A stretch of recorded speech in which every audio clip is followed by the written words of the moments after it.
Well, hello and welcome to Talking Dogs on a Monday. Of course, today we are talking all things Matchbook Betting Exchange Irish St Ledger, which came to a thrilling conclusion at Limerick on Sunday evening, of course, 8 days later than originally scheduled. We've had a little bit of a break getting set for Christmas. I'm joined, as always, by the exiled dub, Tommy Lyons, and a certain JK from across the pond. JK, the Ledger has been part of your coverage for the last month and a bit, obviously with the Irish focus, but on Sunday night, you did the whole programme. And a good success. Fantastic success.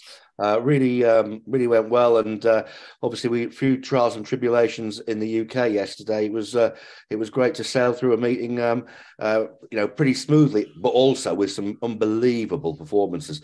I mean, you look at the results, you might think it's fairly routine, fancy dogs winning, but that doesn't tell half the tale. It certainly doesn't. I just have to spare a thought for Damien Matthews, who's done the trip over to Toaster on 3 different occasions, only been told on 3 different occasions the racing's been cancelled. I don't know if he'll be over for the 4th time, to be honest.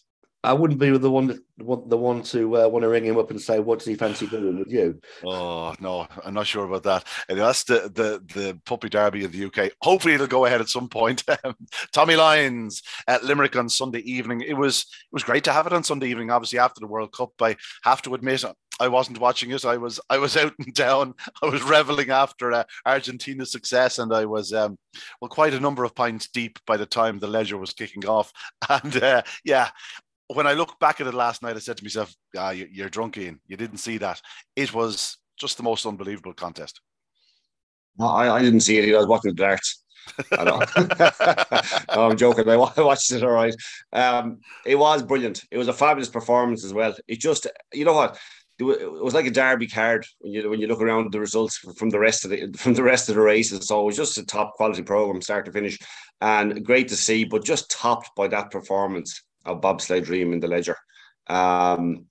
It was everything we'd hoped the final of the Ledger might be, in the sense that we thought all along it was a really high quality Ledger. We got a really good final. We got a lot of things about the final that could make it very interesting. That's exactly how it turned out. It was, as I think Barry last night when he was talking on RPGTV, was saying that, like, one of the best performances he's ever seen. I'm not sure if I'd stretch quite that far, but it was insanely good, in fairness. Yeah. JK, press pause at halfway. What would your favourite have been on? Well, look, obviously, Mustang Jet's got the run of the race, and yeah, absolutely. You'd be amazed to see how the results turned out. I think the whole competition probably owes a lot to the entry of Trinity Junior, a greyhound I wasn't expecting to see in the competition. He brought a different dynamic to it, because his early pace was always going to, stretch most of the races he was in. And of course, yesterday he ends up in a final where he didn't get to the front early, but he got in the mix, and he made things very difficult for the greyhounds. Yeah, Mustang Jet. What price would Mustang Jet have been in running? Yeah. Listen, he's probably 7 clear at halfway. And 8 clear of Bobsleigh Dream. She's just about to move second at that point. You spoke of Trinity Junior. I'd say if they ran it again, they'd probably put a middle seat on him. It's just one of those things. We knew he was going to have a say in the final. We didn't realize how much of a say he was going to have. Obviously, was a line of greyhounds into the opening corner. I thought Anna Bailey had no chance of leading around, and he very, very, very nearly did, Tommy. If he had, we could have had a very different result. But as it was, Trinity Junior got up his inside and basically ended the hopes of both Romeo Magico and Anna Bailey. Mustang Jet swung around the outside of the pair. Meanwhile, Bobsleigh Dream shot through in the fence. She had gone up well. She had held trap 2 into the opening corner, and once doing so, always looked like she was going to turn in a prominent enough position. But yet, she found trouble herself off the second bend, and as a result, Mustang Jet shot clear. And then the rest, as they say, is history. Bobsleigh Dream coming from out of the clouds to land the spoils, and in the end, got there pretty comfortably. 3 parts of a length, Tommy. Isn't it like she's sensational? And I think we talked about it a couple of weeks ago when we were kind of reflecting on the semi-final and looking forward to the final. Like, the pace she showed in the semi-finals down the back was sensational. A gap appeared and she just shot through it. As though she was up against substandard greyhounds, which she clearly wasn't. There were a lot of things about the final. If you stop it, I have a picture on my own screen at the moment, paused after about maybe 3-4 yards, and the Weekend Dream actually is last of the 6, but it's marginal. Literally, they are in a line. It's almost as perfect a break as you can get from any final. Now, that's not exactly what I would have anticipated. I thought Weekend Dream could probably lead. I didn't fancy Trinity Junior to lead personally. He broke better than I thought. I was expecting something a bit more, particularly with the 2-week break, and the 2-week break was kind of important. It felt to be that it might have given Romeo Magico a little bit more time to get back to his best, and I think people kind of believe that too, because the market spoke very much in his favour last night. A lot of money came for him. Mustang Jet was incredibly weak in the market. I tell you what I think about it. Obviously, Bobsleigh Dream broke very well, got a bit outpaced. We kind of half expect that to happen anyway, but I didn't expect Anna Bailey, like you said. You didn't expect Anna Bailey to be anywhere close to being leading the field around, and if only for a little bit of for crowding at the first bend. It might have been a different race. I wouldn't like to have seen Anna Bailey even 4 lengths in front of Bobsleigh Dream down the back if you were a Bobsleigh Dream supporter. But Mustang Jet must get credit. For like the way he broke. I would have expected him to lead into the bend. He didn't. But I rewound the television last night a few times watching this to see exactly what happened. He showed incredible drive to get into the clear out of the second bend, because he was leaning in, as he does at that point of a race. And most dogs do from a wide seat anyway. But he absolutely drove. I know there was trouble inside. I know, and chief sufferer was probably Romeo Magico, to be quite honest about it, who was positioned to win the race. But it was superb. It was almost a leisure winning move. It's just unfortunate for him and for connections of Mustang Jet that Bobsleigh Dream happened to come out of it almost unscathed. What was very funny about it, or very good if you're a Bobsleigh Dream connection, or if you're a supporter of Greyhound racing, a lover of the way Greyhounds race, if you watch Bobsleigh Dream out of the second bending, when Trinity Junior is coming across her the whole way, she's not actually running into Trinity Junior. She's watching what she's doing, and waiting for that second that she can take off. And then this turn of power. It was just a brilliant race to watch because of the way each of the dogs did it. Yes, it didn't work out for them all, and you're going to have a bit of bumping in that. There was nothing serious in it, thankfully. But Mustang Jet, that was a joy to watch coming out of the second bend. Bobsleigh Dreams tracking as Trinity Junior moved off will be overlooked. People might even notice it. You just say, look what she did from the third bend. But the actual ability to track the way she did and then take off. In other words, she's biding her time, bang. And all of a sudden, I think by the third bend that she's going to win it. I think you do by that stage. You're thinking, do you know what? I think we've seen this before. She's going to pick up Mustang Jet, and that is no mean feat. It was just a superb climax to a brilliant competition. I dare say, Jay Casey was almost College Causeway-esque, and needless to say, obviously trained by the same person, Pat Buckley. He's very much one of our most prominent trainers. He has been for quite some time. But I was down in his place, probably 2 or 3 days. With the guts of a week ahead of when the final was originally scheduled, and I don't think it's any surprise that champions are emerging from the kennel. No, and it's a kennel full of champions as well. If I could just briefly go back to the point that Tommy was making there, the key moment for me after the sort of schmozzle where the field crowd up behind Mustang Jet was at halfway, and I think, well, just before halfway, I think as Tommy says, Bobsleigh Dream's got to get an awful lot of credit here, because there's a decision to make. Stay on the inside. There might have been more room there, but I don't think that she'd have been able to drive into that third bend in the manner that she did by switching to the outside. And it was a definite decision. It was one way or the other. All of a sudden, I think, as Tommy said, you probably knew from the third bend it was going to be close at the very least, because she made giant strides. If she'd ended up on the inside, I think there'd have been a bit of a momentum stop at halfway and possibly another one at the third bend, and all of a sudden that might have given Mustang Jet enough rope. So yeah, absolutely, I think she gets a lot of credit for tracking cleverly. Back to the Buckleys though, I haven't had the pleasure of going there, but everyone who goes there just says that if it's got everything you want, and look, you've got to have the talented greyhounds, and he's always had talented greyhounds, but it's just, look at the whole card last night. I mean, if the Buckleys weren't winning races, they were running absolute blinders in them. It was just it was if I remember, it sort of ended last year or the year before very strongly as well. And it is testament that Pat Buckley's greyhounds tend to peak at the right time a lot of the time. Yeah, they sure do. You mentioned there about obviously Killahan Sydney won, Cloneden Flash won, a certain Balnabola Ed won, Bobsleigh Dream obviously enough. Just an unbelievable card for them, and Flashing Willow just denied in the closing stages by Gary Vojo. JK, can I put one up as well?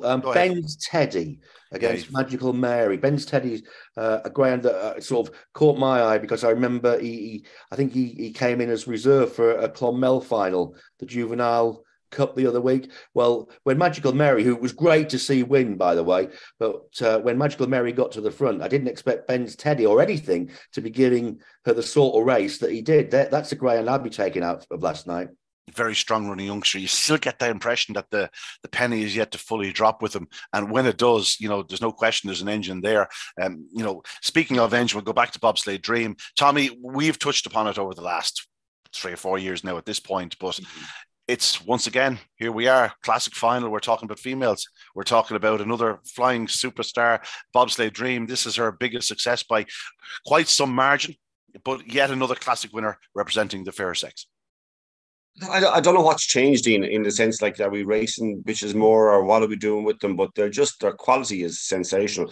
Like it kind of began to, you could see the kind of, I know we've had great bitches all the way down through the years and Derby winners and the whole lot over the time, but it just seems to have a consistency at the moment that I don't think I can remember, certainly not in my time going racing, and that's the best part of 40 years. I just don't remember this sort of consistency at this sort of level of quality of bitches. Imagine now the winter racing festival, the bitches race that night could be kind of hot. Especially if they run it over 550, it could be. I don't know, do we ever come to a conclusion why it is the way it is in the sense that, how come there are so many good ones or whatever, but we have to enjoy them. And the fact that they're going in against the dogs, I mean, she's as resilient as any greyhound that there is at the moment. Yeah, she can look like a monkey at times, but that's the danger of a dog that are a bitch that has to come from behind. They often run into trouble and you kind of half question them with this and that and that. But you know what? That's the true reflection of her ability the other night. And the same as her semi-final performance, sensational stuff. I don't know what it is, but it's good to watch. And certainly in addition to it, imagine what time she'd have done with a clear run the other night. Yeah, she raced in every single month this year, JK. Like, she's been kept busy, she's been kept on the go. She's been in numerous finals. She's run well, let's look at it. Like, she's run Shelbourne Park, Tralee, Limerick, Waterford, Tulster, Thurles, and back to Limerick again, having run at Shelbourne Park quite successfully over the space of 2 or 3 months there during the busy time.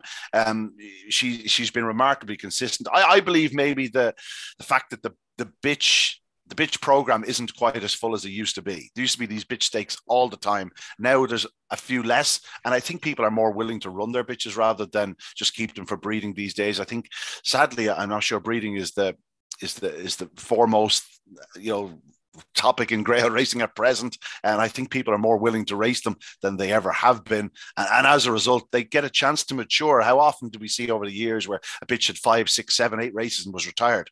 Now, like, Bobsleigh Dream is 15 wins, 9 seconds and 3/3. No shortage of races in her card, and I've no doubt that she'll throw a champion down the line. JK, looking on from a British point of view, we have so much stock that we can breed from now. It's going to be getting harder to match our stars. You're going to have to start buying them across the water in sort of more numbers. Well, the good thing is, and without making it too parochial, I think British breeding is actually on the up at the moment. And we've got a really good series of British bred races. We've got the British bred Derby final this week. And, the likes of Kevin Hutton, John Mullins, leading trainers are all very much getting stuck into that, which is great to see. But and of course, David Firminger has been like the leading light for so long. 100%, well. Yeah. And obviously, I mean, what a year he's had. His greyhounds, with various trainers just mopping up everything, really. But you are right. I mean, it's it is a bit of a production line, and it threatens to be with the number of top class bitches that you've got. Going back to Bobsleigh Dream, I mean, I remember she broke the was it track record at Tralee back in March and came out for the Derby. I don't think she was at her best at Toaster, whether it was the track. She won the first round, as I recall. When she was my nap of the round, let it be said, JK, my nap of the round. Yeah. Trap one, that'll do me. That's €20 you owe me for bringing that up. I think she got to the quarterfinals, and she had on paper a good draw in the quarterfinals, but went out behind Romeo Majiko. Look, going back to her in particular, if you look at her campaign, she's been campaigned robustly. And I think that's part of it. You talk about the bitches these days. In the past, it was you were more looking at your Susie Sapphire type bitch who'd be away and gone. Didn't matter what she was in against. We always used to say, "Oh, the bitches struggle in against the bigger dogs." Well, they're barging them out of the way now themselves. So many of them. You know, maybe it is part of the breeding. Maybe stronger, more robust, bigger bitches are being, but they're certainly not being phased by being in with the big boys. Yeah, certainly not. Tommy, any other theories? I think JK makes a great point there in terms of how robust she is, and the fact that you were talking about how many times she's raced. I think for a bitch that races, or a dog that races in that style, you need that, because if you only turn up every so often, you're just not used to that crowding and dealing with it. She just deals it as if it's nothing. Now, I must hold my hands up here and say, I mentioned when she broke the track record in Tralee that time, it was the same night that Ballyball Ed broke the 5-5 track record. I don't think we gave her the credit she deserved at the time. But then we talked about how the 570-yard race isn't something that you don't get an awful lot of them in Tralee or whatever else. So I love the fact, JK, he brought us both in with that we comment, that we didn't give them quite the credit they deserved. No, I didn't. Hands up here. I didn't. But you know what? She's been a joy, and you know what? She's one of those that's always a puzzle in the ledger, because when I'm trying to dig out the winner from a few rounds back, going back earlier in the competition, I think I mentioned on here that, you know what, if she gets to finally gets in trap one, you're in trouble, and that's the problem. If she had been drawn 3 or 4, you might say we can take her on, but once the draw came out and went trap one, you went, you know what? She's a slow starter, and yes, she can be get a bit of trouble. But what she can do to overcome it is just ridiculous. So it was, as I said, you wouldn't take it from any of the 6 finalists if they'd won it. But there's something fitting about that performance at the end of a ledger. Not just at the end of a ledger as well. Looking from far and watching it, obviously, as you've covered it week on week, Ian. When the entry first came through, I mean, it was a crazy entry for this competition. And what's really brought home to me in the last month or so, particularly with the reaction of Pat Guilfoyle when he won the Laurels at Curraheen, is just how important and how much the classics mean. And I think that's something that we can learn over here. We've let the classics sort of drift a little bit, yes, Derby, Oaks, etc. But some of the other competitions now don't have the cachet that were our classics, don't have the cachet that they should do. And I think that's something that we can definitely learn and should learn. There's many things going right in the UK at the moment. Prize money's going up, some great competitions. People are starting to take each other on again, which actually I think is an Irish trait. I think English trainers have tended to run away from competition a little bit. That's not the case at the moment. Got a fantastic All England Cup at Newcastle going on at the moment. But I think we can definitely learn by really pushing our classics, making the things that are special, that you remember, you put on your CV. It's a career moment. I think that's something we can pick up on. Yeah, I think great credit has to go to the positioning of the calendar, the way the calendar has been routed in recent years. That they have, it's clear how they start.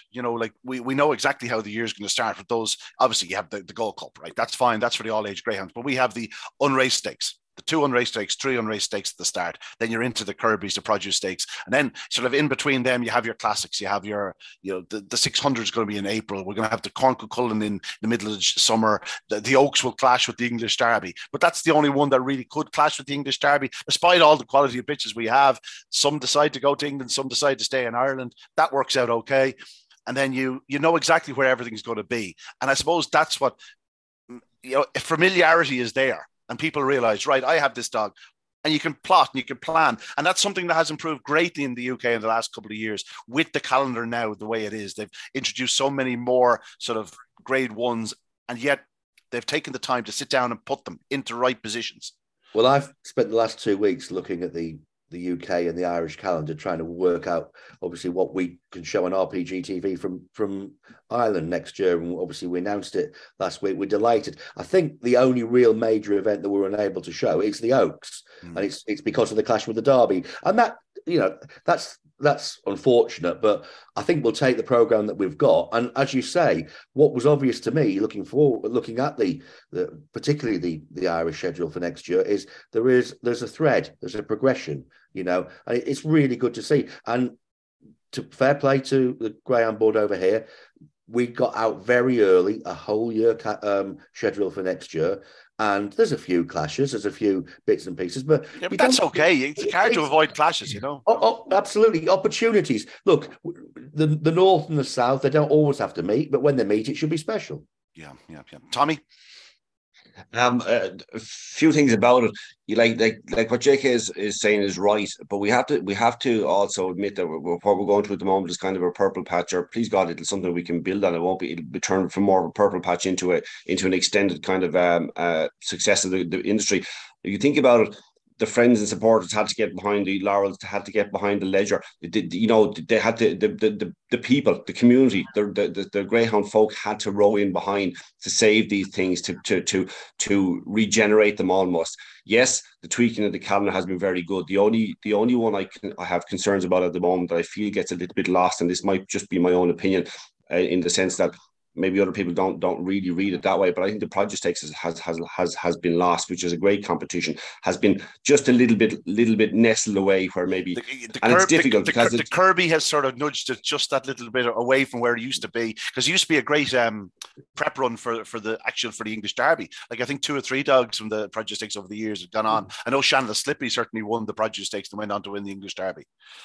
I think it might be interesting next year. So just to but in, obviously we've tried to get the Produce Stakes on RPGTV for a while, and we've managed to achieve it next year. So hopefully it'll at least raise the profile, because I agree with Tommy. With it being on a Sunday, I think it's often been something of a bit of an afterthought of the week's racing almost. Well, hopefully the fact that RPGTV will cover the final for the first time will raise the profile of the whole competition. Yeah. It's vitally important that we get it on television. And RPGTV is doing great work for Irish racing as well as English racing, or British racing, sorry, and that's vitally important. I think the produce are the Kirby. The Kirby to me has been somewhat of a gel for a lot of what the rest of the program in Ireland becomes, because of its success, because of the money behind it, because of the quality of greyhounds you get in it year on year, because of the fact that those greyhounds, not just the ones that reach the final or win the competition, the greyhounds that are entered because of you know what standard you need to be to even look at the race, to look at the competition.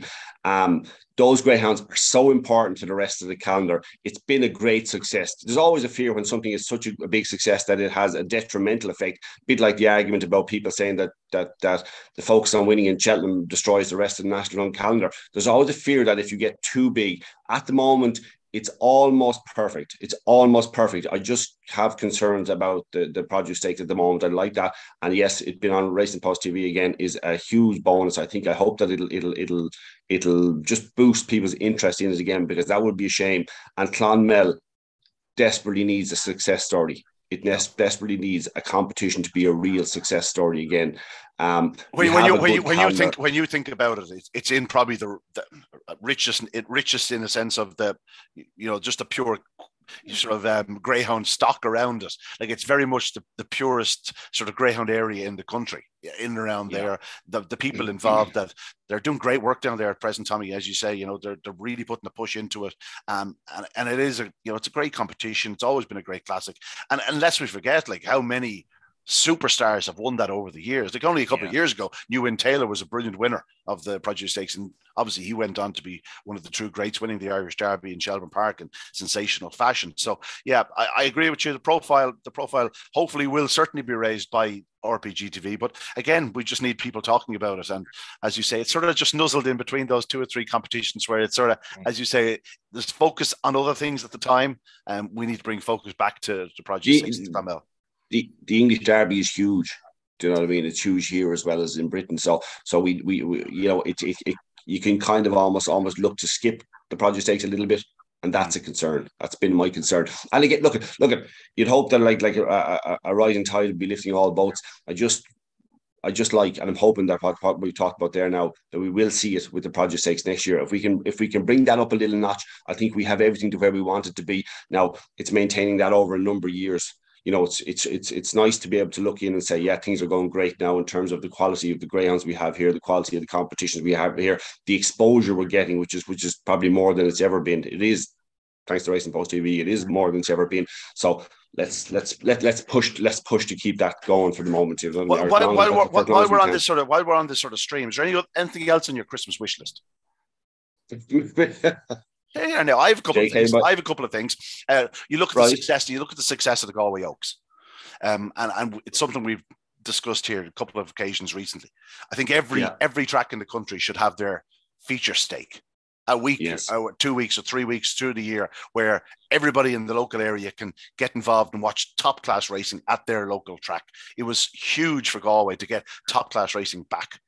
It's a wonderful racing surface. It's a wonderful place. Like, it's a 5-minute walk from Ayr Square. Like, it's just such an ideal location. And it was great to see top class racing there. I'd like to see that at the tracks. Obviously, Enniscorthy are doing their own bit. They run the future champion and they have their own ledger and things like that. But other tracks, like you've spoken about Youghal, for like, look at the 2 or 3 competitions that they lost, never been replaced. It'd be great for every stake or every track in the country to have their one big major competition. I also want to see more staying races. You know, there are some good staying stakes through the year, the Cambridgeshire and the one that didn't happen in Kilkenny this year, actually, the Weedick one. They tried to fill it, didn't happen, I believe.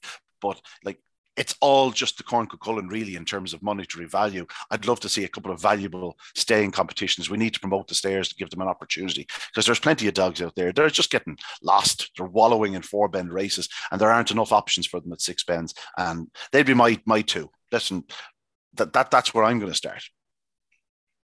Well, I'd love to see Youghal get stakes back again. There's no reason why, just because you're on SIS, you can't have stakes, and good stakes. I mean, it's not that many years ago. That we had top class greyhounds coming through Youghal for the Diarmuid Coffee race. Then you had the Southern Sprint, which was we haven't had a sprint in Youghal since I was a child.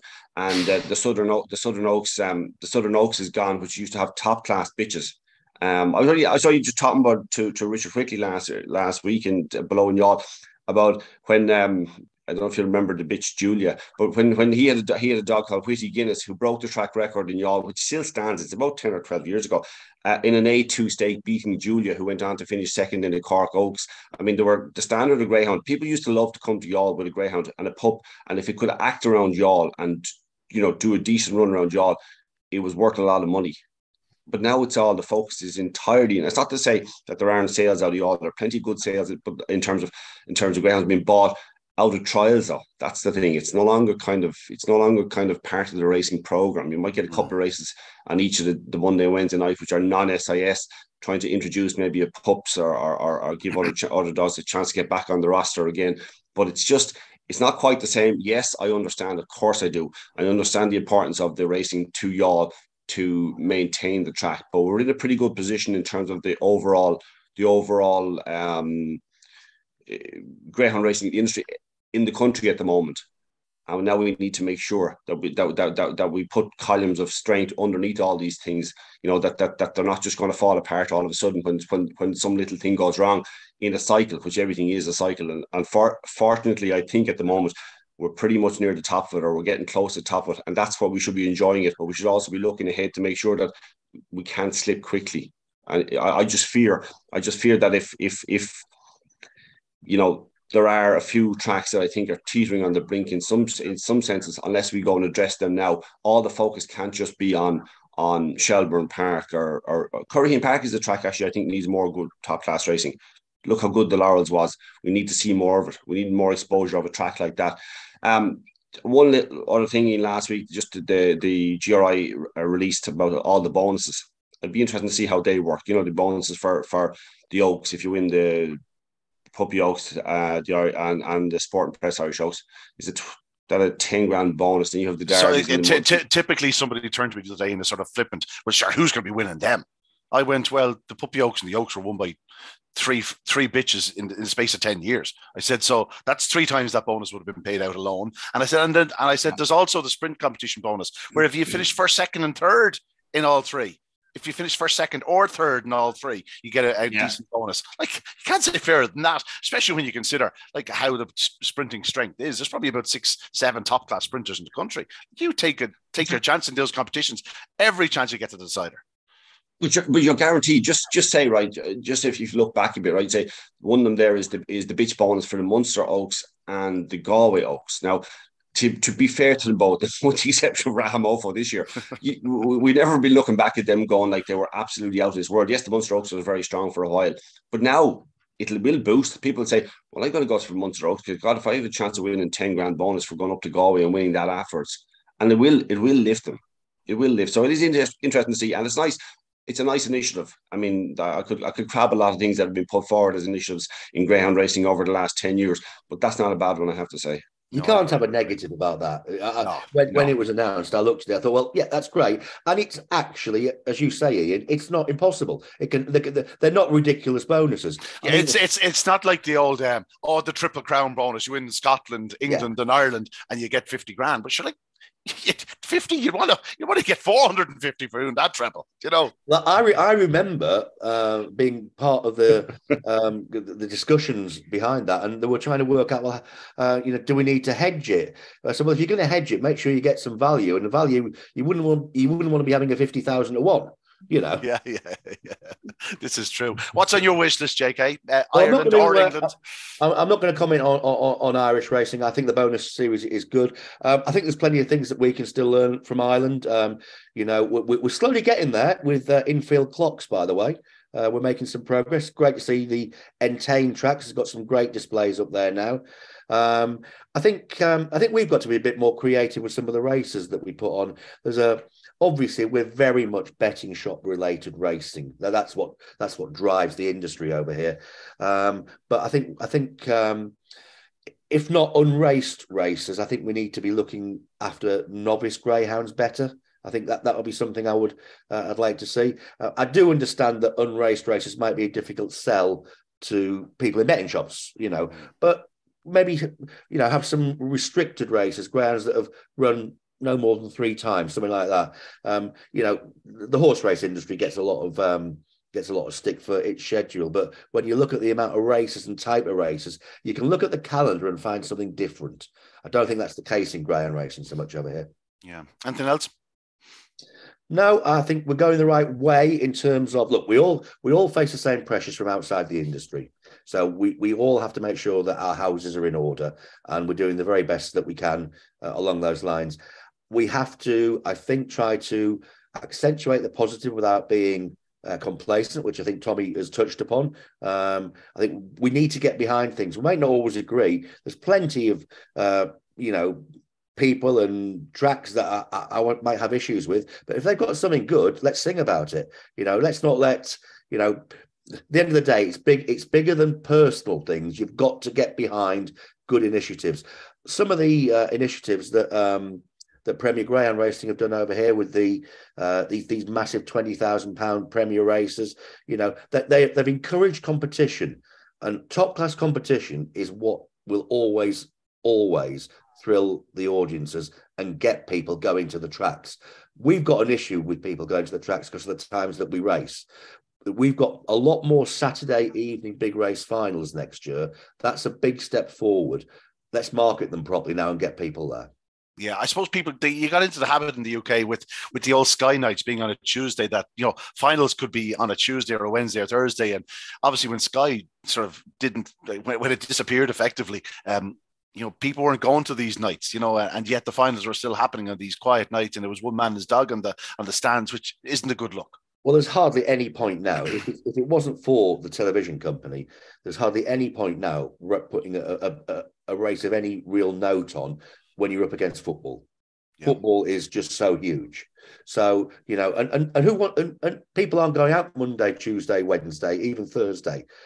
Put the big races on when people want to go. Yeah, no, I agree with you altogether. Right, let's get back to the card on Saturday night at Limerick. We'll touch upon the undercard. We mentioned a few of the winners. Obviously, Pat Buckley had a great night, but he didn't win everything. Gary Joe, Tommy, we've spoken quite a bit about this fellow. I think he's a real dog for next year. I'm amazed personally to see him win the sprint. I'm also amazed to see him winning from trap one, because he does tend to edge off that fence, or he certainly did in the place in Shelbourne Park. But this was a hell of a run the other night. Like, Flashing Willow has a good length in him into the home straight, and he just guns him down, wins by a half length in 18:53. Just looks like a greyhound that's going to have a big 2023. Yeah, I'm not glad of how it happened, obviously, with him getting the trouble in Curraheen Park and being forced to miss the ledger and all that sort of crack. But I think it'll work out in his favour that he had a bit of time off. I think that was a good way to reintroduce him. I spoke to Pat Maloney, his owner, before the original scheduled date of it, and just Graham said, look, he's done good sprints. He's in great order. Why not let him have a go at a sprint? I think it was a clever thing to do. Let him back into a sprint, whether he won or lost. Because I think he's a dog I would take it slowly with. He's seriously fast. I think we definitely weren't going to see the best of him this year, regardless of what happened. And that's a serious performance. Flashing Willow broke well, and Flashing Willow doesn't always fly the lids and do everything right, and is a seriously fast sprinter. So to pick him up, it just tells you how much raw ability Gary Joe has. As I said on this program before, when I spoke to Pat Maloney, he said when he had the Greyhound, it had done things that Sonic and Wolf hadn't done for him before he sent it to be trained by Graham Holland. So they're expecting huge things, and please God, I think that's a good omen. That performance the other night, I think he's going to be a serious dog, a player in classics, certainly the early season classics next year. I wonder, will it be toaster bound? He, strikes me as a type of dog growing well around there. JK. Yeah, on last night's performance, 100%. Yeah, you'd agree with that. I think, though, look, we have to be realistic. I think a lot of people at the moment will be having plans on hold for Toaster. Toaster needs to get its house in order to a certain extent. There's no point beating about the bush. It's had a pretty rough 3 months. It had issues during the derby. We thought they'd maybe been resolved. I think until we really start getting excited about next year's Star Sports derby, we need to see some genuine progress at Toaster. It's no good to have the flagship track having embarrassments week on week. Yeah. Is the Maiden Derby penciled in again for next year? It is early April, the Maiden Derby. It may be a competition. I understand that circumvents this new 3-round rule by having qualifying trial stakes. That's the new in vogue way to break the rules over here. It's quite. I was quite impressed with it, actually. I like to see a little bit of innovation. I like that, because I think the 3-run rule is wrong. If you have the numbers, run a 4-run stake. The Maiden Derby gets 100 entries year on year, and of course. Yeah. Although I think they did restrict it slightly, I don't think you could have won an AAO. Basically, you can still be a fairly high-class Irish Greyhound and come over for it. Yeah. As it was, Wide Open came over. I don't think she'd have won a race in Ireland, or she maybe had won one race, I'm not sure, but she was a fair tool. Obviously, she didn't win us. We move on. Cloneden Flash ran well, 29.99. Ballymacquispa, Tommy. You know how much I love this lady. She wins by 3 parts of a length. Again, not looking likely down the back straight. The 2 big races at Limerick on Saturday night, both going to flying females, both coming from well off the pace. She's a bit of an airplane, this lady. It's lucky I don't own her, because I have high blood pressure. It wouldn't be an easy watch. It wouldn't be an easy watch week on week. Yeah, she's everything she was in the Laurels and the whole year. Did she win a race at 50 to 1 earlier in the year? I think she did. She did, yeah. She won a race that Susie Sapphire was in Shelbourne Park. She was made 50 to 1, and I think was she 66 to 1? I'm not sure. She was we couldn't find any bigger SP. I think. She returned 50 to 1 back, didn't we? That's right. Yeah. I do remember. I do remember my father backed a bitch called Let's Go Tina in the first round of the Puppy Derby at 100 to 1. Now, whether she returned 100 to 1 or not, I don't know. But she was a flying starter, and she avoided traffic, and she was left 15 clear, and she held on by a short head. Be more lucky than rich, isn't it? Yeah. Ballymacquispa, JK. This Liam Dowling, he could have a future in the game. He's not doing so badly, is he? No.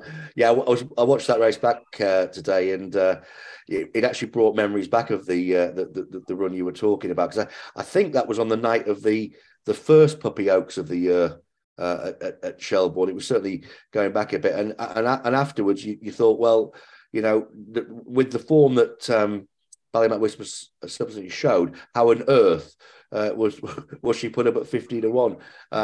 She should be, I think, one of those competition greyhounds who is incredibly hard to knock out unless something ridiculously bad happens. Yeah, I'll tell you how she was 50-1, right? Just listen to this race. This was just an open 5-2-5 in Shelbourne Park, a one-off race, wasn't a competition, right? She was 50-1. If she wins by 8 lengths, just remember that. Obviously, there was traffic in the race. Croker Spirit was second, an absolute airplane. Troopy's next one of the fastest ladies in the country. Romeo Magico, subsequent English Derby champion. Kilgraney Sydney, who again did 27.95 in a trial at Shelbourne Park on Saturday night.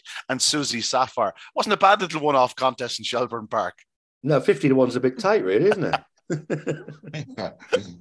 I noticed I didn't go rushing into the 50-1 either. Home Noah won the Stevie Sheehan Memorial and A3 competition down there, 28.71 for Paul and Susan Hennessy. The Matchbook Betting Exchange St. Ledger final was won by Bobsleigh Dream, as we mentioned. Balnabola Ed won the Open 550. He's an enigma, JK, but there's no question about it. Perhaps the single most talented greyhound in training at present when he does things right, perhaps. Yeah.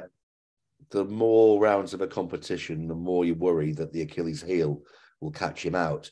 He was never going to get beat at any stage last night when he came out like he did. Yeah, Tommy, he's an airplane. He's an airplane, and I have to say, I think Bocco's Budsit is maturing into some greyhound. Now, obviously, you don't want to lose. You don't want to lose your early pace, but he's not flying out of boxes like he did for a while.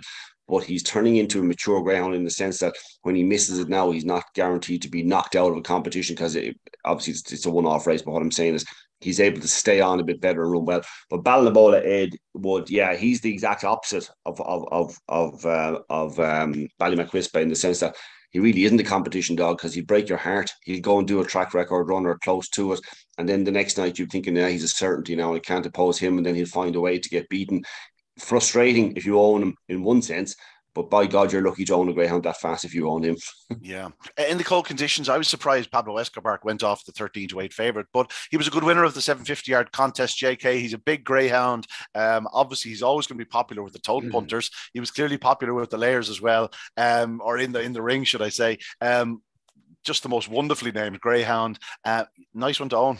Yeah, and it was a great race as well last night. It was nip and tuck for a long way. And I know you mentioned that you don't have a huge staying scene, but you've got a good strong pool of half a dozen, 10 good staying greyhounds. And they're all taking their turn. Yeah, absolutely. It's not always finishing the same way. Obviously, Hello Hammond was a non-runner in this contest, but like you see Magical Poppy, Clara Zoe, who is destined for greatness over a bit further. She'll run the 850 night or Winter Racing Festival. And, I think they would perhaps have looked at maybe the Shelbourne Marathon, but for the fact that it's going to clash with the Winter Racing Festival. Jack Tavern Bella will stay further. Like, you'd love to see either of them go across to the UK for be it a golden jacket or a TV trophy or something like that.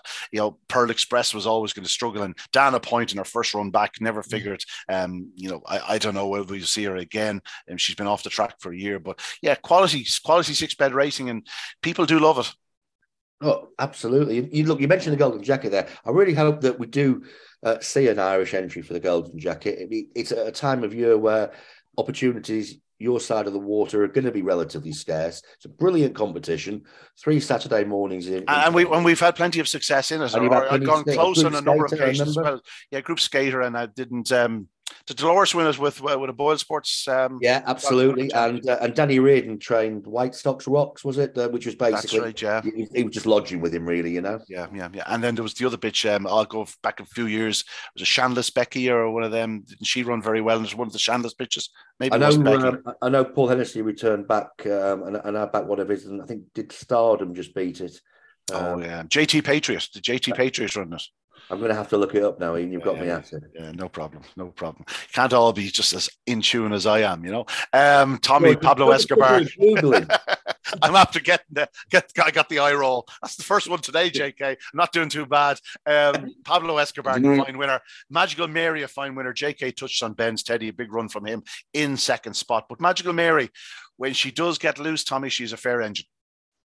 Showed massive pace tonight, the Laurels, and she was just touched off. I think she just touched off that night. Seriously fast ground. Magical Poppy, I actually had a couple of quid in Magical Poppy last night.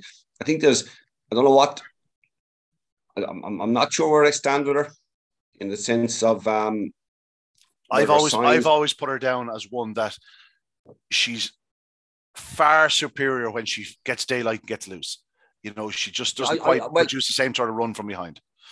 Well, I thought there were a couple of signs recently that she might be returning to form, and I just wonder, was this another sign of it? Yes, she got a little bit outpaced at a point of the race and then stayed on again, but then Pablo Escobar didn't lead. Would he do more if he had led off the front? He probably would. I just wonder, would she be coming back perfectly for the Winter Racing Festival? Would she be ready to peak, pop out, and make all maybe in a 750? I just don't know where exactly I stand with her, but I just took a chance last night that she might lead because I think she's capable of it. I know Pablo Escobar has decent early pace for this type of race. Now, the only thing I did think, and I know JK was saying that we have good stairs at the moment, but I just did feel when I was watching it last night, I was thinking, they're the same old dogs again. In the sense of, the same ones taking each other around again. Yeah, but they're up there though. It's not. They are. You're right. No, 100% right. 100% right. They are. I'm not complaining because it was a really good race and it was a good quality race. And which I think is key when you're watching this, or if you're going to have a bet or whatever, there were options. You didn't have to say, well, just Pablo Escobar is just going to pop out and that's the end of that. Like, you know what I mean? You could have taken a chance. Jack Tavern Bella's a potential improver, Magical Poppy. We know it's Kilara Zoe. We know what they're capable of doing. So yes, it is. You're right. It is up there. But we need a depth of quality if we're going to have. Yeah, there will be, and I think there has been. I'm not sure if it's advertised this year. I'm sure it is. There's generally a novice 750 as part of the Winter Racing Festival. So whether it be a two-run novice 750 or not, and you'd be amazed, two or three might emerge from that.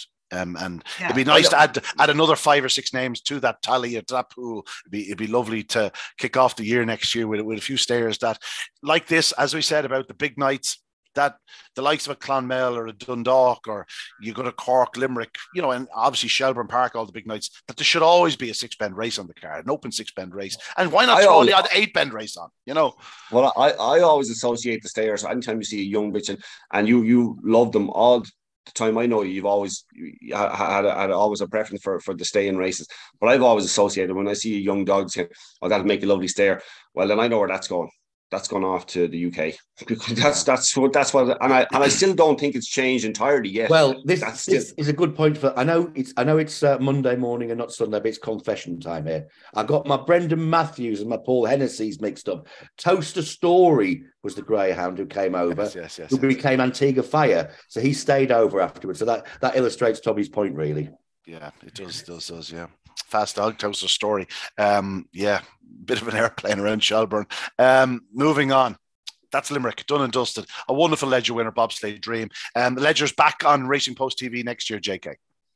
Yeah, really looking forward to that. I think that obviously dates slightly changed next year, but we've got the full calendar out there now. We have no Garth Brooks to deal with, JK. We've no Garth Brooks this year. No, so he himself and his Stetson are staying all the way in the US of A. And a nice early Irish derby next year, and it all fit very nicely. We kick off our coverage with the Gold Cup, Shelbourne, the final back end of February. Yeah, back end of February. Before we leave, I just want to give a mention to the Christmas Oaks at Shelbourne Park on Saturday night, Tommy. Obviously, we knew there's some really talented bitches in there. Obviously, Derby finalist Mary's Wedding, I'll Not Be Back. Clogheen Lass had flown the previous week, and I'm forgetting probably 2 or 3 of the big names as well. But the other evening, I thought Ballymac Run produced an absolute statement performance. She's always been very talented. She won the Racing Post Greyhound Television Puppy Oaks at Shelbourne Park only a matter of weeks ago. She ran very well in the early rounds of the Ledger. But I thought last night on Saturday night was a run from a bitch that you could just sense. She's now reaching the very peak of her powers. She's had 27 races prior to the other night, and yet she is still very young. But it was an unbelievable display on Saturday. She was in fear of maybe getting a bit of trouble early. But yeah, like, but you know what? This is kind of what we talked about the bitches earlier on. The quality, it's not like she's winning by a distance. I know Mary's wedding is broke 28 seconds and all that, but like look at from top to finish in that race. It's 1 in 28.11, right? This is almost incredible. This goes back to something I talked about a few times during the year. I think we're not long away from 28 seconds being broken on a weekly basis. It's 1, 2, 3, 5.5, 6 lengths top to bottom in the semi-final of a Christmas Oaks. And it's 1 in 28.11. It's not like it's 1 in 28.50 or 28.60. Like, the overall standard, I'll not be back. She has, what has she done in she has the record. She has 27.81 in Cork. Is it 27.81? 27.81, and she was a little bit outpaced into the first bend and got a little bit of trouble into the first bend, just because she could see herself being squeezed out and kind of ease herself to kind of avoid trouble. The depth of quality in is just insane. It's brilliant. It's absolutely brilliant. That's why I was saying we should really need to enjoy it, and rather than just sit back and enjoy it, we need to build upon it. Yeah. I have to mention Speedle's about one the other heat. She's a bitch that's really coming into flying form. I'm not sure about the name. I'm not sure about the fit name. It's a hark back to Beadle's about, which for some of the younger viewers is definitely good few years younger. You've got the chance in your commentary. Watch out, Speedle's about. Yeah. I'll tell you what. I will rob that. No question. This is like an episode of Reading in the Ears there for a while. I think we should be enjoying this scene. Right. It's at that I'm going to wrap. Right. We're going to wrap because we all have places to be. It's Christmas, and I have to go and spend some hard-earned cash. JK, a pleasure as always. Anything we should be looking out for in the coming week? Well, we've got Newcastle Sheffield ongoing. Just seen a missed call come through there. Might be telling you what's happening at Toaster. Watch this space. We will watch this space. I'm sure Damien Matthews and co will be watching this space too. Their mileage has gone up over the last few weeks for very little reason. Tommy Lyons, anything else to add? No, been that, like, that's, I know we've the Winter Racing Festival coming up, but that's a beautiful wrap to the classics for the year. You got a Christmas Oaks, yeah. That was just a sensational way to finish off. Bobsleigh Dream is a pure class act and maintain the quality that we've seen right throughout the year. Like that's a Kirby Memorial Final was one of the best ever, I think, and the four of them all won, the first four home in that one in Derby final night. And then we go and see, I was kind of, a point I meant to say earlier on when JK mentioned about the quality of the entry of the ledger, you kind of get you're always trying to be a little bit careful about what you say, but I felt the Laurels was a brilliant entry. And then I looked at the ledger afterwards. We just have to get out of the Laurels and gone, oh my God, this is ridiculous. This is even better than the Laurels entry. And it was. And so just we maintained the quality. And I think that was a fitting way to wrap up a proper season, almost wrap up a proper year of greyhound racing. Yeah, indeed. A courier's just after arriving at my door with obviously a present someone bought online. So I'm going to skip. Gentlemen, a pleasure as always, a great classic year. And it was, of course, capped off by the success of Bobsleigh Dream in the Matchbook Betting Exchange Irish St. Ledger. Wonderful sponsors, very engaged, and long may it continue. But that's it from us on Talking Dogs on this Monday evening. Probably going to be our last of the year. We'll be back early in the new year, maybe looking back at the Winter Racing Festival, who knows. But that's it from us. A very happy Christmas to you. We'll see you next time. Good luck, good night, God bless.